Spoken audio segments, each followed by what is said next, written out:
போல் பாலபாஸ்கரன் கொடுக்கும் சிலுவையின் செய்தியை கேட்டுக்கொண்டிருக்கும் யாவரையும் இச்செய்தி மூலமாக சந்திப்பதில் பெரும் மகிழ்ச்சி அடைகிறோம்.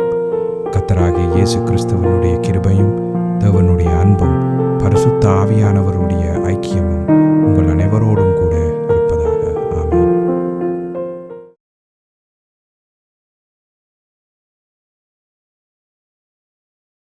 நான் இவாஞ்சலிஸ்ட் போல் பாலபாஸ்கரன். சிலுவையின் செய்தி என்ற இந்த நிகழ்ச்சியில் என் சகோதரர்கள், என் சகோதரிகள், என் நண்பர்கள் எல்லோரையும் மறுபடியும் சந்திப்பதில் நான் பெரும் மகிழ்ச்சி அடைகிறேன். இந்த அருமையான நேரத்தை கர்த்தராகிய இயேசு கிறிஸ்து எங்களுக்கு ஒதுக்கி தந்திருக்கிறார். இந்த நேரத்தில் கர்த்தருடைய வேத வார்த்தைகளை உங்களோடு பகிர்ந்து கொள்வது எனக்கு மிகுந்த சந்தோஷத்தை அளிக்கிறது என்பதை நீங்கள் அறிந்து கொள்ள வேண்டும். கர்த்தருடைய வார்த்தை என சொல்லப்படும் பொழுது அது எந்த காலத்திலும் சிலுவையில் அறையப்பட்ட இயேசு கிறிஸ்துவை பற்றியே பிரகடனப்படுத்துகிறது என்ற உண்மையை நாம் அறிந்திருக்க வேண்டும். அப்போ அந்த சிலுவையில் அறையப்பட்ட இயேசு கிறிஸ்துவை பற்றிய உண்மையை நாம் அறிந்து அதை தெளிவாக உணர்ந்து அதை நாம் முற்றும் முழுதுமாக விசுவாசித்து நம்முடைய இருதயத்தில் உறுதியாக நிலைநாட்டி வைத்திருக்க வேண்டும். ஏனென்று சொன்னால் எந்த காலத்திலும் பிசாசானவன் நம்முடைய விசுவாசத்தை திசை திருப்புவதற்கு தன்னாலான சகல முயற்சியையும் செய்வான் என்பதை நாம் அறிந்து கொள்ள வேண்டும். அப்படி தற்செயலாக நம்முடைய விசுவாசம் சிலுவையில் அறையப்பட்ட இயேசு கிறிஸ்துவில் இருக்க வேண்டிய விசுவாசம் வேறொன்றுக்கு திசை திருப்பும் பொழுது பரிசுத்த ஆவியானவர் உன்னுடைய இருதயத்தில் இருக்கிறது என்ன, நீ அறிந்த வார்த்தை என்ன, அதற்கு நீ திரும்ப வேண்டாமோ என்று சொல்லி நம்ம அவர் வழி நடத்தி சிலுவையில் அறையப்பட்ட இயேசு கிறிஸ்துவுக்கு நம்ம எந்த காலமும் கொண்டு வருவார் என்பதை நாம் தெளிவாக அறிந்திருக்க வேண்டும். நாம் இப்பொழுது வேத வார்த்தைக்கு போவோம். ரோமர் 8:23 மிக முக்கியமான ஒரு வேத வார்த்தை. அதுவும் அல்லாமல் ஆவியின் முதற் பலன்களை பெற்ற நாமும் கூட நம்முடைய சரீர மீட்பாகிய புத்திர சுவிகாரம் வருகிறதற்கு காத்திருந்து நமக்குள்ளே தவிக்கிறோம். மறுபடியும் வாசிக்கிறேன். ரோமர் 8:23 மிக முக்கியமான வேத வாக்கியம். அதுவும் அல்லாமல் ஆவியின் முதற் பலன்களை பெற்ற நாமும் கூட நம்முடைய சரீர மீட்பாகிய புத்திர சுவிகாரம் வருகிறதற்கு காத்திருந்து நமக்குள்ளே தவிக்கிறோம். இந்த வேத வாக்கியத்துக்கு நான் தெரிந்து கொண்ட தலையங்கம் ஆவியின் முதற் பலனும் புத்திர சுவிகாரமும். ஆவியின் முதற் பலனும் புத்திர சுவிகாரமும். நாம் இப்பொழுது ஜெபத்திற்கு கடந்து செல்லுவோம். அருமையானங்கள் பிதாவே உமக்கு ஸ்தோத்திரம். பரலோகத்தின் தேவனே உமக்கு ஸ்தோத்திரம். உம்முடைய குமாரன் இயேசு கிறிஸ்துவை பலியாக சிலுவையில் ஒப்பு கொடுத்து அவருடைய வெளியேறப்பெற்ற இரத்தத்தினால் தேவரே நீரங்கள் எல்லோரையும் மீட்டு கொண்டீர். அதற்காக உமக்கண்டைக்கும் ஸ்தோத்திரம் பிதாவே. பாவிகளாக பிறந்த எங்கள் மீது தேவரீர் இரக்கம் கொண்டு உம்முடைய குமாரன் என்றும் பாராமல் அவருடைய இரத்தத்தினால விலையேறப்பெற்ற இரத்தத்தினால எங்களை முற்றும் முழுதுமாக மீட்டு பரம பிதாவோடு எங்களை ஒப்புரவாக்கி அவருடைய கிருபாசனத்துக்கு எந்த நேரமும் துணிவாக போகக்கூடிய பாக்கியத்தையும் தேவரீர் நீர் எங்களுக்கு தந்திருக்கிறீர். அதற்காக நடைக்கும் ஸ்தோத்திரம் பிதாவே.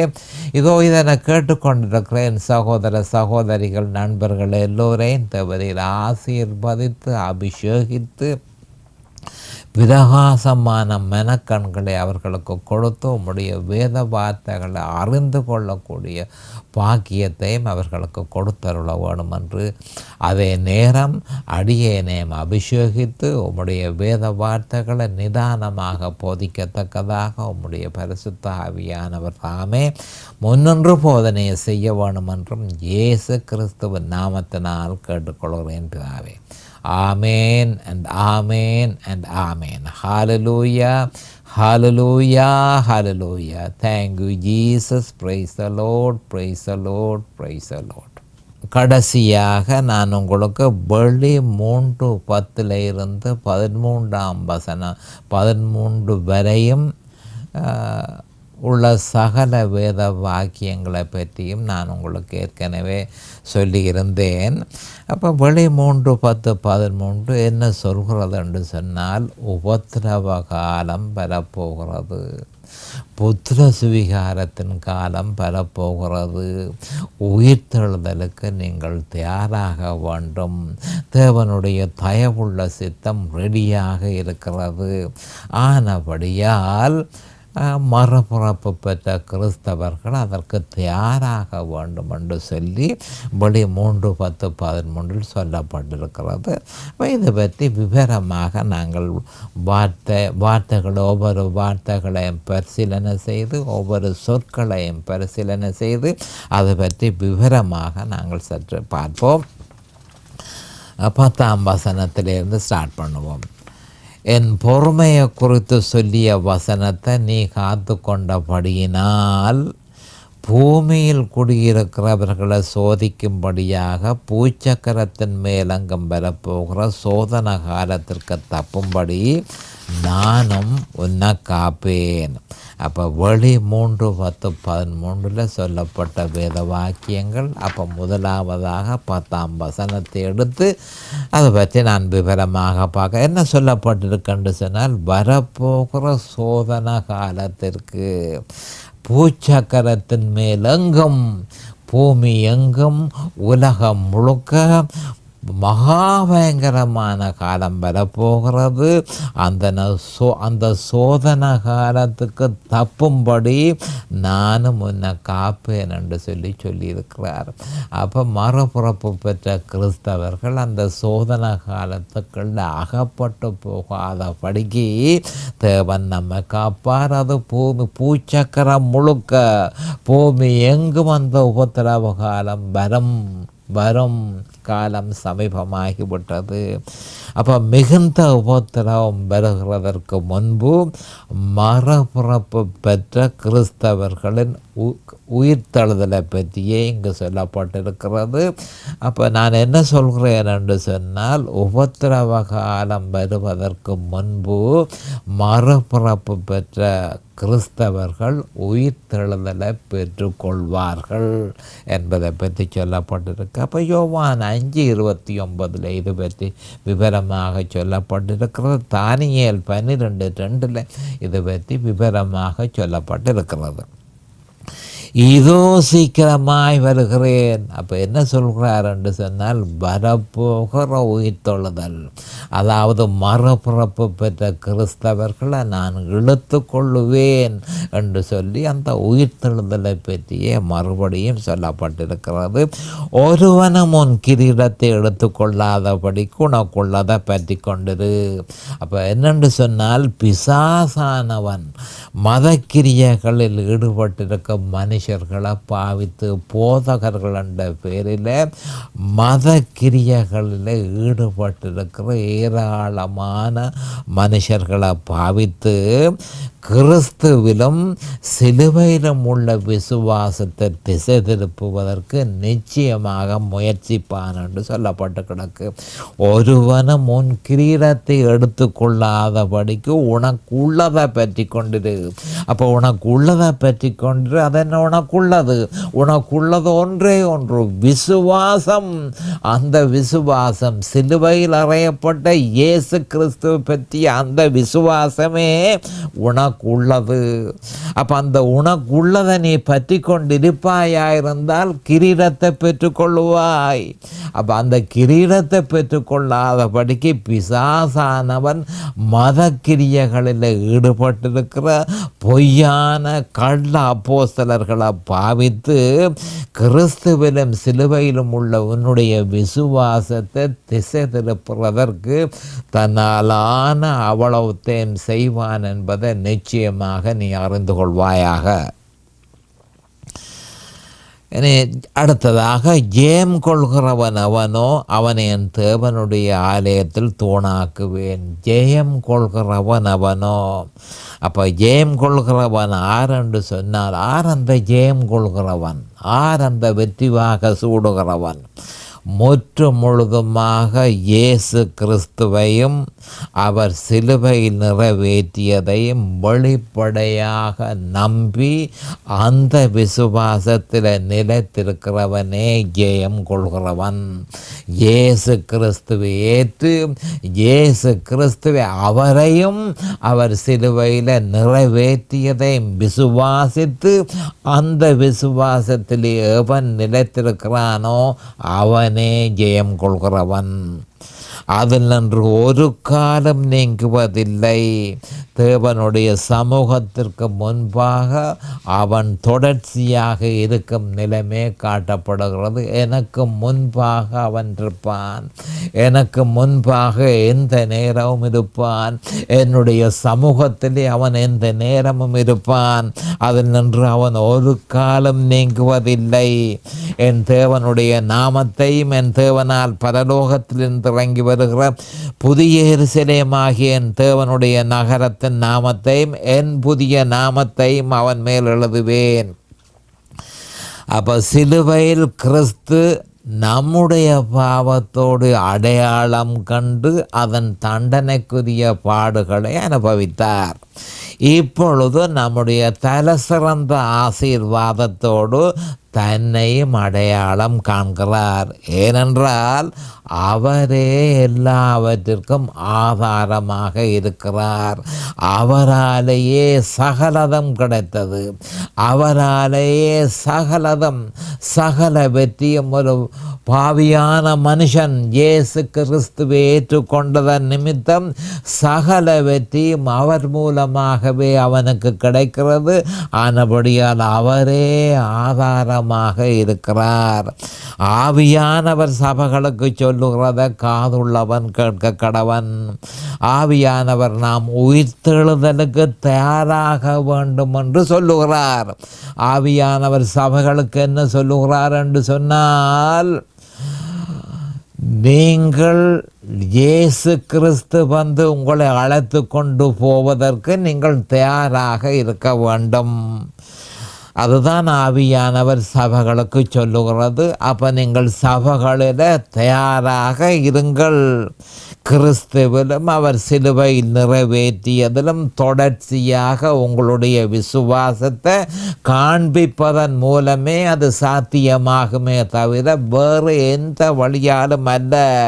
அப்போ கிறிஸ்தவ சபையில் இருக்கிறவர்கள் உயிர்த்தெழுதலுக்கு தயாராகுங்கள் என்று சொல்லி பரிசுத்த ஆவியானவர் சபைகளுக்கு சொல்லுகிறார்.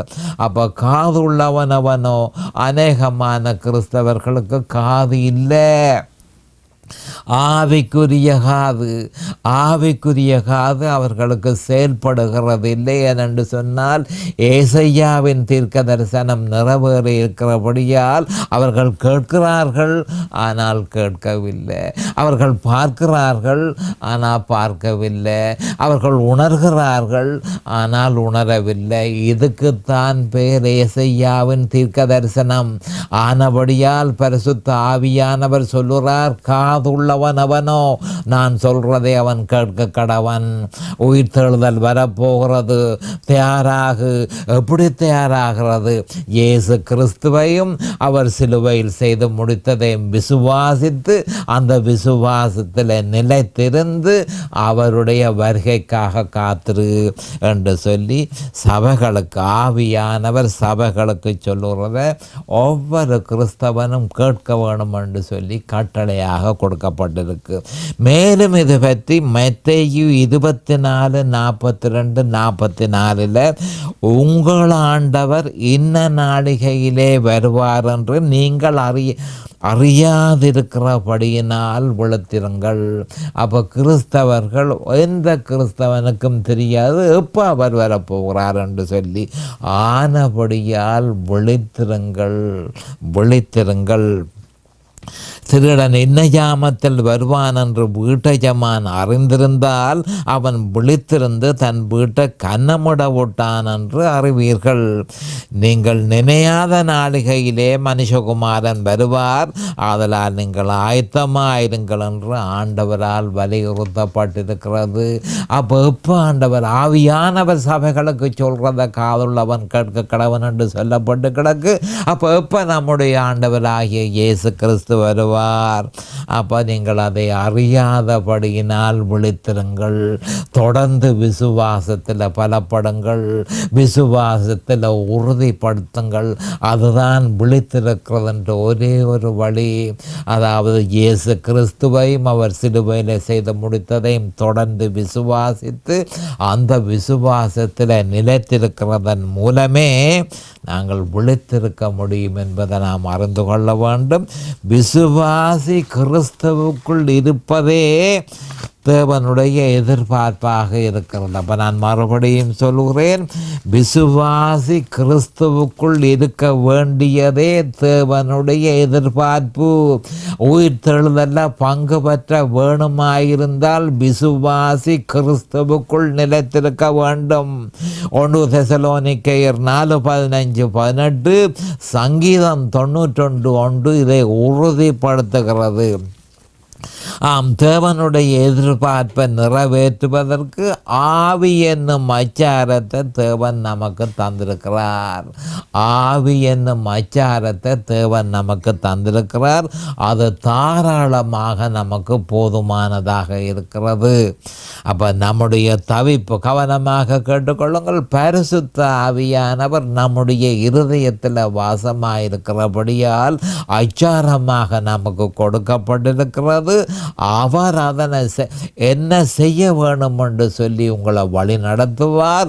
அவர் சொற்படி நீங்கள் கேட்டு கர்த்தராகிய இயேசு கிறிஸ்துவுக்குள் உங்களை உறுதிப்படுத்தி கொள்ளுங்கள்.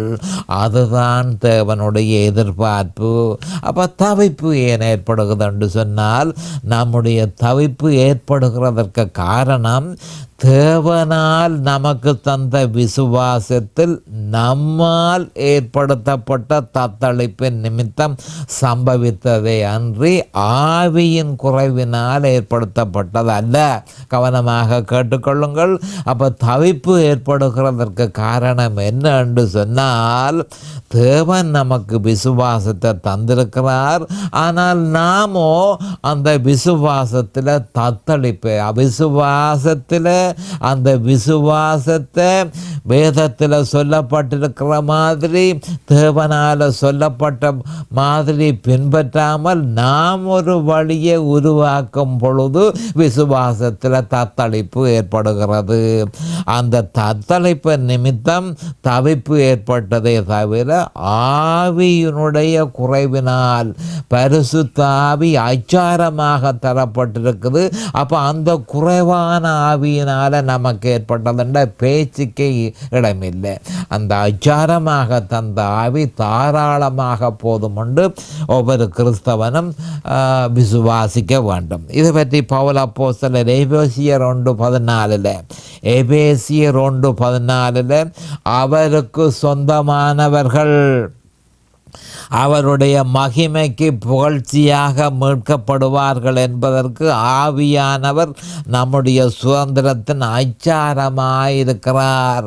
அப்போ நாம் மீட்டு கொள்ளப்படுவதற்கு, புகழ்ச்சியாக மீட்டு கொள்ளப்படுவதற்கு ஆவியானவர் அச்சாரமாக நமக்கு கொடுக்கப்பட்டிருக்கிறது.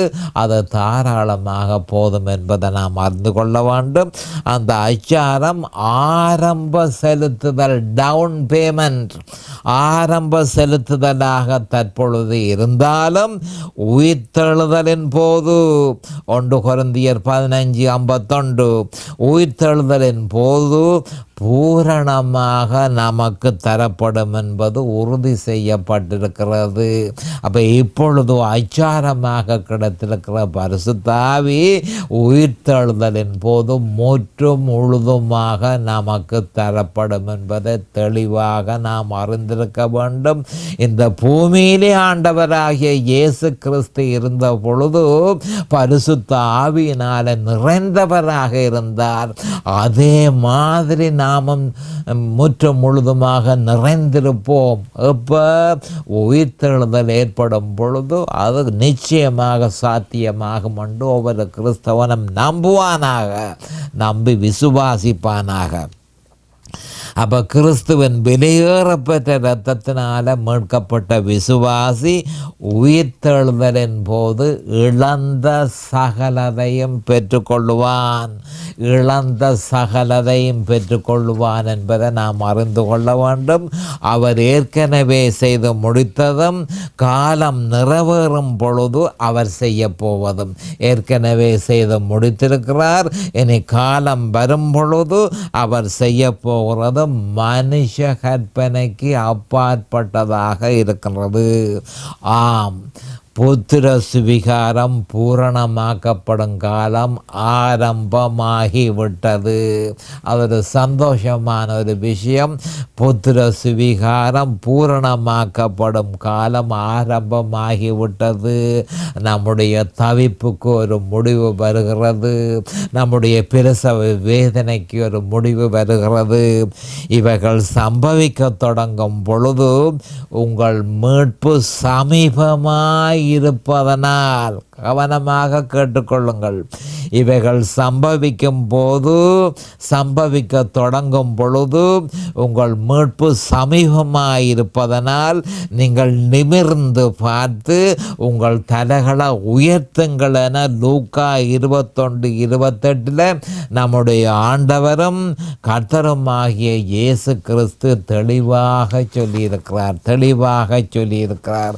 ஏனெனில் 1 கொரிந்தியர் 15:51-54 நமக்கு நடக்க போகிறது என்ன என்று தெளிவாக சொல்லப்பட்டிருக்கிறது. அது ஒவ்வொரு கிறிஸ்தவர்களும் அறிந்து கொள்ள வேண்டும். நமக்கு நடக்க போகிறது என்ன, சமீபமாகிவிட்ட அந்த விஷயம் என்ன, அதை பற்றி தான் 1 கொரிந்தியர் 15:51-54 சொல்லப்பட்டிருக்கு. இதோ ஒரு ரகசியத்தை உங்களுக்கு அறிவிக்கிறேன். நாம் எல்லாரும் நித்திரை அடைவதில்லை.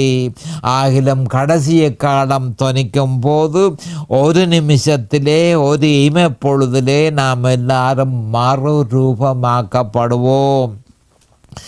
காலம் தொனிக்கும். அப்பொழுது மரித்தோர் அழிவில்லாதவர்களாய் எழுந்திருப்பார்கள். நாமும் மறுரூபமாக்கப்படுவோம். அழிவுள்ளதாகிய இது அழியாமையும் சாவுக்கு ஏதுவாகிய இது சாவாமையும் தரித்து கொள்ள வேண்டும். அழிவுள்ளதாகிய இது அழியாமையும் சாவுக்கு ஏதுவாகிய இது சாவாமையும் தரித்து கொள்ளும் பொழுது மரணம் ஜெயமாக விளங்கப்பட்டது என்று எழுதியிருக்கிற வார்த்தை நிறைவேறும் என பரிசுத்த ஆவியானவர் பவுல் அப்போஸ்தலர் மூலம் உறுதிப்படுத்தி இருக்கிறார். இந்த வேத வாக்கியங்களை நாம் தெளிவாக அறிந்திருக்க வேணும். இதுதான் புத்திர சுவிகாரம் நடைபெறுவது எப்படி என்று சொல்லி தெளிவாக சொல்லப்பட்டிருக்கிறது. இதை பற்றி சற்று விவரமாக பார்ப்போம். இதோ ஒரு ரகசியத்தை உங்களுக்கு அறிவிக்கிறேன். அப்போ ஒரு புதிய ஒரு வெளிப்பாடு பவுல் அப்போஸ்தலருக்கு பரிசுத்த ஆவியானவரால் கொடுக்கப்பட்டிருக்கிறது. அது உயிர்த்தெழுதலை பற்றியது, அது இழுத்து கொள்ளுதலை பற்றியது. கவனமாக கேட்டுக்கொள்ளுங்கள். அந்த ரகசியம் என்னென்று சொன்னால் அது உயிர்த்தெழுதலை பற்றிய ரகசியம், அது இழுத்து கொள்ளுதலை பற்றிய ரகசியம். அப்போ ரீசரக்ஷன் அண்ட் ராப்சர். அப்போ ரீசரக்ஷனும் ராப்சரும் ஒன்று என்றதை நாம் தெளிவாக அறிந்து கொள்ள வேணும். அப்போ உயிர்த்தெழுதலும் இழுத்து கொள்ளுதலும் ஒரே விஷயத்தை தான் பேசுகிறது என்பதை நாம் அறிந்து கொள்ள வேண்டும். இது பற்றிய ரகசியம் பவுல் அப்போஸ்தலருக்கு வெளிப்படுத்தப்பட்டிருக்கிறது. அப்போ அவர் என்ன சொல்கிறார் என்று சொன்னால், நாம் எல்லாரும் நித்திரை அடைவதில்லை.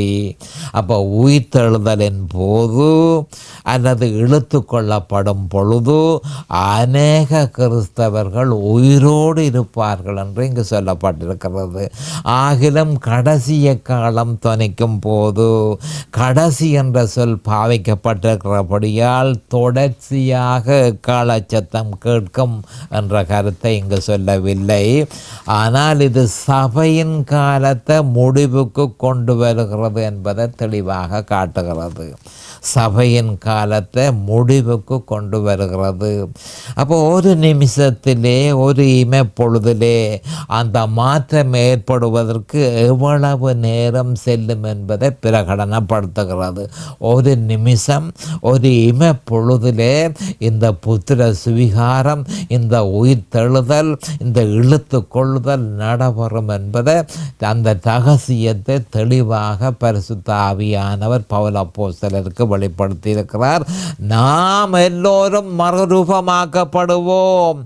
மரித்தவர்களும் உயிரோடு இருப்பவர்களும் மறுரூபமாக்கப்படுவோம்.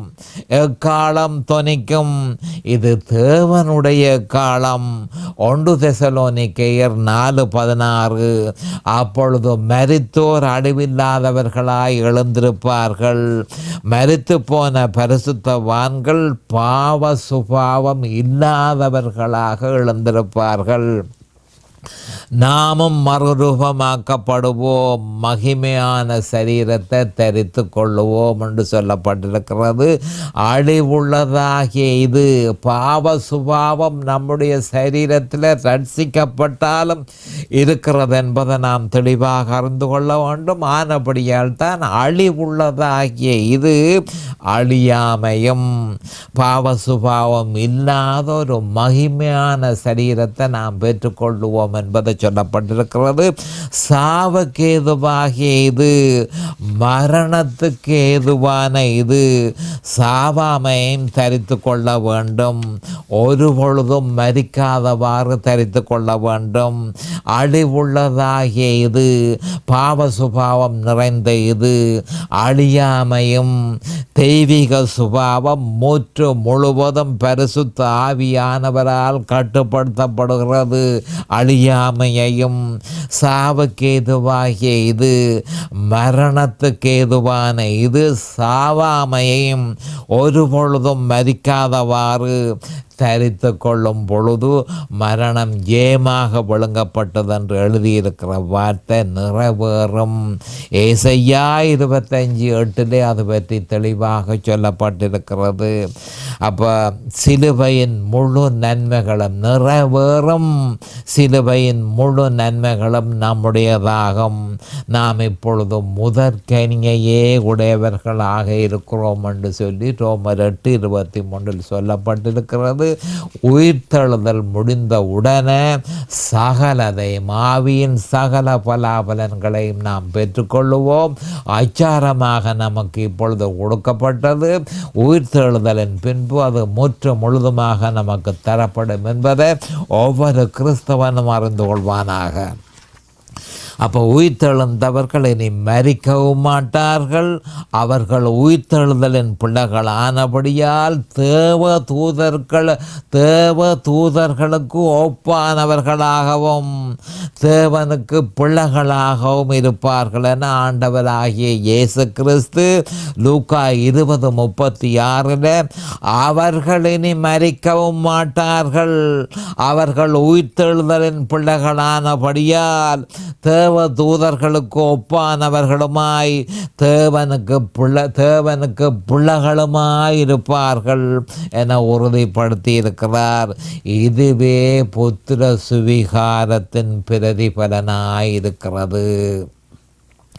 அடுத்ததாக கவனமாக கேட்டுக்கொள்ளுங்கள். இப்பொழுது நேரம் சமீபமாகிவிட்டது. அடுத்த செய்தியில் இன்னும் விவரமாக பார்ப்போம். அது வரைக்கும் கர்த்தராகிய இயேசு கிறிஸ்துவின் நாமத்தினால் நான் உங்களை ஆசீர்வதிக்கிறேன். அவருடைய கிருபையும் அவருடைய இரக்கமும் உங்களுக்கு தாராளமாக கிடைப்பதாக இயேசுவின் நாமத்தில் பரிசுத்த பிதாவே. Amen and amen and amen.